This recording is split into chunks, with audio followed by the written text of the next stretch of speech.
Hello दोस्तों। आज मैं आपको अपने न्यू चैनल में सबसे पहले आपको वेलकम करना चाहूँगा। फ्रेंड्स, ये चैनल जो मैंने बनाया है, ये बेसिकली मैंने आपको जो स्टॉक मार्केट है, जो लोग समझते हैं कि बहुत एक हाई फाई कंसेप्ट है, जो सिर्फ बहुत पढ़े लिखे लोग हैं सिर्फ वही समझ सकते हैं स्टॉक मार्केट, और ये बिल्कुल गलत थ्योरी है। मैंने इस थ्योरी को गलत प्रूफ करने के लिए अपना ये चैनल स्टार्ट करा है, ताकि जो लोग मतलब जो +2 पास हैं या जिन्होंने 10th करी है या जो भी स्टूडेंट्स हैं वो कुछ सीख सकें और अपनी जो लाइफ है उसको प्लान कर सकें। आजकल आप सब ने सुना होगा, एक कंसेप्ट फेमस हो रहा है कि अर्ली रिटायरमेंट। ठीक है, रिटायरमेंट यूजली लोग सोचते हैं यार 60-70 साल की एज में जाकर करेंगे। क्यों भाई, इतनी लेट क्यों करनी है यार? लाइफ है, उसको एंजॉय करना हमने। ठीक है, तो हम मेरा जो मोटिव है लोगों को ये सिखाना कि वो अपनी जो रिटायरमेंट उसको अर्ली कैसे प्लान कर सकते हैं। ठीक है, अपनी रिटायरमेंट को वो इन 40s कैसे प्लान कर सकते हैं। उसके लिए क्या करना पड़ता है? आप काम करते हो, आप जॉब करते हो, बिजनेस करते हो, आप पैसा कमा रहे हो वहाँ से। ठीक है, ज़रूरी नहीं कि वो पैसे को आपने सिर्फ और सिर्फ एफडी में रख देना, बैंक में रखा रखा। ठीक है, यहाँ उसको वेस्ट कर रहे हो आप, यानी कि वेस्ट इन द सेंस मतलब एक्सपेंसेस कर रहे हो। कई एक्सपेंसेस आप ऐसे कर रहे हो जो आपके यूजलेस हैं। जैसे कई लोग मतलब नेटफ्लिक्स की वो खरीद लेते हैं, मेंबरशिप खरीद रहे हैं। तो क्या आपको लगता है कि नेटफ्लिक्स की मेंबरशिप खरीद कर आप कुछ अच्छा कर रहे हो? क्या आप कुछ कमा रहे हो? नहीं कमा रहे हो। आप क्या कर रहे हो? आप मनी को वेस्ट कर रहे हो। ठीक है, अगर आप वो मनी को इन्वेस्ट करोगे तो यू कांट इवन इमेजिन कि कल आपके पास वो पैसे कितने गुना हो जाएंगे। मैं आपको इस चैनल के थ्रू यही चीज़ सिखाना चाहता हूँ फ्रेंड्स। ठीक है, मुझे उम्मीद है आप सब मेरे चैनल को प्यार देंगे, उसको सब्सक्राइब करेंगे, मेरी वीडियोस को लाइक करेंगे। ठीक है, मैं आपको रोज़ कोशिश करूँगा एक अच्छे से अच्छा स्टॉक आपको सजेस्ट करूँगा। मैं आपको सिखाऊँगा स्टॉक कैसे सर्च करना है, कैसे उसको बाय करना है। ठीक है, तो चलिए दोस्तों स्टार्ट करते हैं। आज मैं जिस स्टॉक के बारे में बात करने वाला हूँ वो है विप्रो लिमिटेड। इस कंपनी का नाम किसने नहीं सुना यार, विप्रो लिमिटेड। ठीक है, अब प्राइस नहीं देखना। ठीक है, जो बंदा ये प्राइस देखेगा वो सबसे बड़ा पागल है। ठीक है, हमने प्राइस देखना नहीं पहले। ठीक है, नीचे जाएंगे हम। ये कंपनी किस चीज़ में डील करती है? आईटी सेक्टर में, IT services and consulting services. ठीक है, आईटी इंफॉर्मेशन टेक्नोलॉजी का स्टॉक है। यार देखो, टेक्नोलॉजी का स्टॉक 100% स्टॉक अच्छा होगा। आईटी का जो स्टॉक होता है वो अच्छे स्टॉक से होते हैं, क्योंकि IT is the one of the most growing sector. मतलब जो हमारा फ्यूचर है वो टेक्नोलॉजी है। मतलब हम लोग काम नहीं करेंगे, सिर्फ रोबोट्स काम करेंगे। ये वो कंपनी है टेक्नोलॉजी में डील करती है। ठीक है फ्रेंड्स, ये लार्ज कैप कंपनी है। इसमें जो रिस्क है मॉडरेट सा रिस्क, हम रिस्क को छोड़ो। ठीक, कंपनी की प्रोफाइल हम पढ़ेंगे।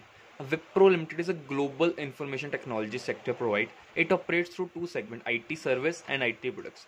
मतलब एक ग्लोबल कंपनी है और ये दो चीज़ों में डील करते हैं, एक तो आईटी सर्विसेज में एंड आईटी प्रोडक्ट्स में।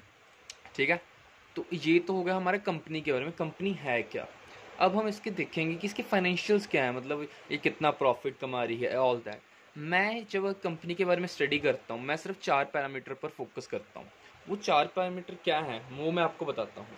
तो फ्रेंड्स, ये जो मैं 4 पैरामीटर्स की बात कर रहा था ये वो 4 पैरामीटर्स हैं। पहला है रेवेन्यू, सेकंड है प्रॉफिट, फिर है एसेट्स, लाइबिलिटी, कैश फ्लो। अब पहले तो मैं आपको इन सब चीज़ों के बारे में समझाऊंगा कि ये चारों चीज़ें होती क्या हैं। और सॉरी फ्रेंड्स, ये स्क्रीन में थोड़ा आ नहीं रहा, मैं इसको एडजस्ट कर दूँ। आई होप अब आपको ये अच्छी तरह विजिबल होगा। ठीक है, तो ये पहले मैं आपको ये समझा देता हूँ बेसिकली ये होते क्या है। ये कुछ बड़ी बड़ी टर्म्स नहीं है जो हाई फाई लोगों को आती है कि सीए, चार्टर्ड अकाउंटेंट। नहीं नहीं नहीं, ये बहुत छोटी छोटी टर्म्स हैं। रेवेन्यू, रेवेन्यू क्या है? जो आप सेल्स करते हो। ठीक है, जैसे अगर आपको किसी की चीज़ का, जैसे करियाना स्टोर है, तो आपका रेवेन्यू क्या हुआ, मतलब आपने कितनी सेल करी है एक साल में या एक क्वार्टर में। क्वार्टर कितने मंथ का होता है? 3 मंथ का क्वार्टर होता है। ठीक है, आपने उसमें कितनी सेल करी है वो प्रॉफिट है, और रेवेन्यू है, सॉरी वो रेवेन्यू है। अब क्या आ जाता है? प्रॉफिट। ठीक है, अब जो हमने सेल करी उसमें से हमने अब खर्चे माइनस करने हैं अपने, जैसे इलेक्ट्रिसिटी का बिल आ जाता है हम। ठीक है, और कई खर्चे हैं, सैलरीज दे दी हमने, एम्प्लॉयज़ की वेजेस होगी, ऑल दैट। उन सबको माइनस करके हमारे पास क्या आता है? प्रॉफिट। ठीक है, अब एसेट्स क्या हैं भाई? एसेट्स हमारे बिजनेस की वो एसेट चीज़ें होती हैं जिनके कारण हम अपना बिजनेस रन कर रहे हैं। जैसे कि एक करियाना स्टोर है, उसके एसेट्स क्या क्या हुए? जैसे उसकी शॉप है, वो एक एसेट है उसका। ठीक है, और जो उसका स्टॉक है वो भी एक एसेट है। ठीक है, तो ये एसेट्स एसेट्स होते हैं, मतलब वो चीज़ें जो हमारे बिजनेस को रन करने में हेल्प कर रही हैं और जिनके कारण हम पैसा कमा रहे हैं। ठीक है, लाइबिलिटी क्या है? लाइबिलिटी मतलब हमारी देनदारी, हमने किस किस को पैसा देना है। हमारे लोन्स हो सकते हैं, क्रेडिटर्स हो सकते, क्रेडिटर्स मतलब जिनसे हम उधार पर सामान खरीदते हैं। वो क्रेडिटर्स हो गए अपने, ठीक है। ये लाइबिलिटी, मतलब जो पैसा हमने देना है वो लाइबिलिटी है, ठीक है। अब कैश फ्लो क्या है? कैश फ्लो मतलब रोकड़ा, रोकड़ा आपके पास कितना है, ठीक है, आपका फ्री कैश फ्लो कितना है, ठीक है, आपके पास हाथ में कितने पैसे हैं इस टाइम, वो कैश फ्लो होता है, ठीक है फ्रेंड्स। तो अब हम इन 4 पैरामीटर्स के बेसिस अपना स्टॉक को स्टडी करेंगे। तो ये था विप्रो। मैं यहाँ पर किसके फाइनेंशियल्स मैं आपको बता दूँ, मैं ये जो यूज़ कर रहा हूँ ये tickertape.com है, ठीक है। आप यहाँ पर कोई भी स्टॉक सर्च कर सकते हैं, ठीक है। यहाँ पर हम गए फाइनेंशियल्स में, ठीक है। अब हम सबसे पहले करेंगे इनकम स्टेटमेंट। इनकम स्टेटमेंट क्या होती है? ये जो बैलेंस शीट होती है, ओ सॉरी, इनकम स्टेटमेंट होती है प्रॉफिट एंड लॉस स्टेटमेंट, ठीक है। मतलब कंपनी का जो प्रॉफिट हुआ है, लॉस हुआ है, वो सब यहाँ पर आ जाता है इनकम स्टेटमेंट में, ठीक है। आप यहाँ पर पढ़ भी सकते हैं इनकम स्टेटमेंट क्या होती है, ठीक है। तो हम सबसे पहले इनकम स्टेटमेंट के बारे में देख रहे हैं। इनकम स्टेटमेंट, ये सबसे पहला जो हमारा रेवेन्यू है, टोटल रेवेन्यू, हम क्या करेंगे इसके लास्ट 10 ईयर्स में देखेंगे कि इस कंपनी का रेवेन्यू बढ़ रहा है क्या नहीं बढ़ रहा, ठीक है। तो देखिए 2012 से हमारे पास डाटा अवेलेबल है। 38,000, मैं अप्रॉक्स वैल्यूज बोल रहा हूँ, 38,450, 38,870 बढ़ा है, 45,000, 49,000, 53,000, 53, 58, यहाँ पर थोड़ा सा ड्रॉप हुआ, ये माइनर सा ड्रॉप है, इट्स नथिंग। 58 से 57 था, नथिंग मच, ठीक है। फिर यहाँ पर 61,000, 63,000 एंड इट्स 64,000। तो मतलब जो कंपनी का लास्ट 12, 10, 11 ईयर्स में जो हम देखेंगे प्रॉफिट है, वो रेवेन्यू है सॉरी, वो इंक्रीज होता जा रहा है, लगातार इंक्रीज हो रहा है। 38,000 था 2012 में, तो वो 2021 में 64,000 हो गया। मतलब जो हमारा पहला मीटर था रेवेन्यू, ये उसको टिक करता है, मतलब ये बिल्कुल सही है, रेवेन्यू के अकॉर्डिंग ये कंपनी बिल्कुल सही है, ठीक है। अब हम देख लेते हैं इसका प्रॉफिट भी है भाई। यार सेल तो तुमने कर ली, प्रॉफिट कमाया क्या? नहीं। नेट इनकम मतलब हमारी प्रॉफिट, नेट इनकम प्रॉफिट, ये भी हम देख लेते हैं कि ये बढ़ रहा है क्या नहीं, ठीक है। तो ये देखिए नेट इनकम, ये थी 6,150, ये सारी वैल्यूज करोड़ में हैं, तो आप कंफ्यूज मत होइए please, okay. And it is 79, 86, 89, 84, यहाँ पर माइनर सा फॉल आया है प्रॉफिट में, ओके। तो यहाँ पर थोड़ी नेट इनकम इसकी थोड़ी डाउन हुई है। फिर 8,000 यहाँ पर थोड़ा सा ड्रॉप है, तो मतलब इन 2 ईयर्स में थोड़ी ड्रॉप आई है, ठीक है। That's much not much, because 2012 में मार्केट क्रैश भी हुई थी, तो कोई ज़्यादा फ़र्क नहीं हमें लग रहा है यहाँ पर। इतनी कंपनी, बहुत बड़ी कंपनी है ये, तो इसमें इतना कुछ होता रहता है, it's not thing to worry, ठीक है। 2019 में 9,000, सो ये कंपनी ने बाउंस बैक कर रहा, ठीक है। उसके बाद हम देखें नेट इनकम 9,000, उसके बाद 9,700, तो ये कंपनी का प्रॉफिट भी बढ़ रहा है। 2021 में 10,000, तो मतलब कंपनी का जो नेट इनकम है, जो प्रॉफिट है, वो रेगुलरली ग्रो होता जा रहा है, ठीक है। तो it means it's a good, ठीक है। मतलब सेकंड पॉइंट है वो भी पूरा हो रहा है इस कंपनी में। बैलेंस शीट चेक कर लेते हैं हम, ठीक है। बैलेंस शीट में हम टोटल एसेट्स देखते हैं, टोटल एसेट्स बढ़ रहे हैं, देखते हैं ये भी यार। It's very easy to select a stock, बस आपको थोड़ा 5-10 मिनट उसमें लगाने पड़ते हैं। Total assets 43,230, 621, 49,000, 58,000, 71, 78, 75। अगेन यहाँ पर थोड़े से एसेट्स इसने कम करे हैं अपने, that's not much thing to very. 82,000, क्योंकि कंपनी कई बार एक्सपेंड करती है तो उसको मतलब कोई चीज़ बेचनी पड़ते हैं, या कोई मशीनरी ऑब्सोल्यूट हो गई उसको चेंज करा, तो ये इससे कोई डरने वाली बात नहीं है इसमें, ठीक है। 82,000, 80,000, 82,565, ठीक है। अगर हम ओवरऑल देखें तो कंपनी ने एसेट्स इंक्रीज करे हैं भाई। 2012 में तो सिर्फ 43 थे, तो अब कितने हैं? 82, मतलब अप्रॉक्स उसने डबल कर लिए अपने एसेट्स, ठीक है। अगर 9 सालों में कंपनी अपने एसेट्स को डबल कर रही है तो इट्स गुड, तो ये अच्छी बात है।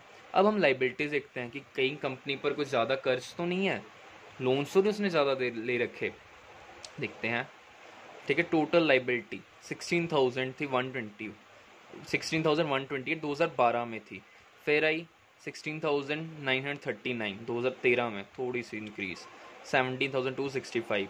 ये लाइबिलिटी इंक्रीज होना भी जरूरी है। अगर लाइबिलिटी इंक्रीज हो रही है तो इससे पता लग रहा है कि हमारा बिजनेस एक्सपेंड हो रहा था, इसलिए हमने थोड़ी लाइबिलिटी इंक्रीज हुई है। सो अगर लाइबिलिटी इंक्रीज हो रही है तो इसे डरना नहीं है, इट्स अ गुड थिंग, ठीक है। 21,000, 25,000, 26,000, 27,000, 25,000, 25, 27, ठीक है। तो मतलब लाइबिलिटीज इंक्रीज हो रही है। अब आपको ये मेन चीज़ देखनी है कि जो एसेट है और लाइबिलिटी का जो डिफरेंस है वो आना चाहिए काफ़ी ज़्यादा। ऐसा ना हो कि कंपनी के एसेट 100 करोड़ के हैं और उसकी लाइबिलिटी 90 करोड़ की है, तो वो कंपनी को हमने बाय नहीं करना, मीन्स वो कंपनी गलत है। क्योंकि अगर वो उसके 100 करोड़ के एसेट हैं और अगर उसको बेचने जाएगी मार्केट में, तो तुम्हें क्या लगता है कि वो 100 करोड़ के बिक जाएंगे? हो सकता है वो 90 करोड़ के भी ना बिके। क्योंकि कई बार मतलब जब कम हमारा टाइम ख़राब होता है तो हमें अपनी वैल्यू मिलती नहीं, हमें कम में बेचना पड़ता है। तो इसलिए आपको ये चेक करना है कि जो एसेट और लाइबिलिटी के बीच का डिफरेंस वो अच्छा खासा होना चाहिए, बढ़िया डिफरेंस होना चाहिए। अब यहाँ पर देखिए, यहाँ पर 82,000 और ये 27,000, तो बहुत ज़्यादा गैप है। तो इस तरह हम कह सकते हैं कि ये कंपनी एसेट और लाइबिलिटी के थ्रू भी बढ़िया है। अब हमने लास्ट चीज़ जो चेक करनी है वो कैश फ्लो, कि कंपनी का जो फ्री कैश फ्लो है वो अच्छा है क्या नहीं। देखते हैं, ये 2700, 5500, 59, 65, 64, 71, 62, 93 and 77 and 12,000। Oh my God, ठीक है। तो मतलब कंपनी के पास यार पैसा तो काफ़ी है। देखो यार, 12,797 करोड़ रुपया उसके पास है, अभी फ्री कैश फ्लो है। मतलब कंपनी इस पॉइंट ऑफ व्यू से भी अच्छी है। तो अब हमने देखा कि लास्ट इसके जो 9-10 साल थे उसमें इसके चारों जो हमने पॉइंट देखे वो सारे अच्छे थे पॉइंट, ठीक है। अगर ये 9 साल में ये चारों पॉइंट्स अच्छे थे तो कंपनी का जो प्राइस था वो 110% बढ़ा होगा। तो हम देख लेते हैं। ये एक दिन का नहीं हमने दिखना, ये चलता रहता है। जब भी आप इन्वेस्ट करोगे, प्लीज़ मेरी रिक्वेस्ट है अपने व्यूअर से, 1-2 दिन 6 महीने साल के लिए इन्वेस्ट नहीं करना। हमने लॉन्ग टाइम इन्वेस्ट करना है, हमने 5 साल 10 साल के लिए इन्वेस्ट करने हैं पैसे। किसी ने अगर 1 साल के लिए 6 महीने के लिए आप आ रहे हो तो प्लीज़ मैं कह रहा हूँ आप ना कीजिए इन्वेस्ट। मेरी आपसे बेनती है कि आप प्लीज़ इस वीडियो को यहीं पर बंद कर दीजिए। अगर आप लॉन्ग टर्म में इन्वेस्ट करोगे तो ही आप एक अच्छा रिटर्न कमा सकते हो। ये देखिए, 5 साल में इस कंपनी ने 152% का रिटर्न दिया है 5 साल में यार। मतलब 2016 में ये स्टॉक 215 का था और आज ये स्टॉक है 531 का। So you can imagine how much growth it has provided. और ये भी थोड़ी ग्रोथ अब कम भी हुई है क्योंकि आपको ही पता लॉकडाउन लगा था कोरोना वायरस के कारण, तो यहाँ पर Feb 19 से थोड़ा स्टॉक फॉल हुआ था यहाँ पर, वरना मे भी इसमें थोड़ी ज़्यादा ग्रोथ ही हुई थी। लेकिन फिर भी it's a very good growth, 152%। तो मतलब FD तो आपको 5 साल में दे ही नहीं सकती इतना रिटर्न।